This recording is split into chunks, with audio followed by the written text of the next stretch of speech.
जय महाराष्ट्र. मी अनिश खंडागळे.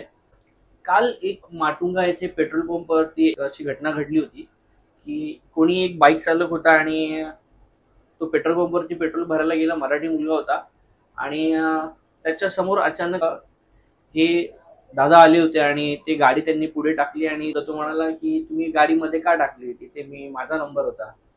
तर त्यांच्यामध्ये काहीतरी बाचाबाची झाली आणि तो मुलगा म्हणाला की मला हिंदी येत नाही, मी मराठीमध्ये बोलेल, तुम्ही पण मराठीमध्ये बोला.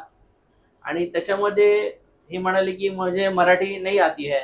त्याच्यामुळे एक वाद झाला आणि त्याचा व्हिडिओ सर्वत्र व्हायरल झाला. आज ह्यांच्याशी संपर्क साधून आज आम्ही यांना बोलवलं आणि मी यांच्याशी संवाद केला, त्यांचं म्हणणं ऐकून घेतलं.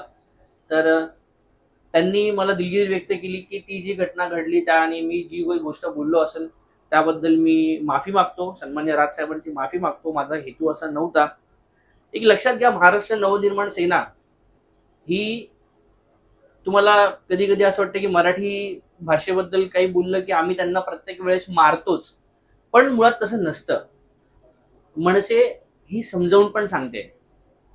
आम्ही सुरुवातीला समजवत असतो आणि जर ते समजवून तयार असतील तर मग आम्ही थोडक्यात तो विषय संपवतो. पण जर जास्त मुजोरी करत असतील तर मग त्यावेळेस आम्ही शांत बसत नाही. आणि ज्यावेळेस आम्ही यांच्याशी भेटलो, त्यांची मिसेस सुद्धा खूप सुंदर मराठी बोलतात आणि आपण ते त्यांनी स्वतः इच्छा व्यक्त केली आहे की याबाबत मी दिलगिरी व्यक्त करतो. आई एम सॉरी राज साहब जी, ठाकरे जी, मेरे को मराठी आता नहीं है लेकिन मैं फुल ट्राई करूंगा.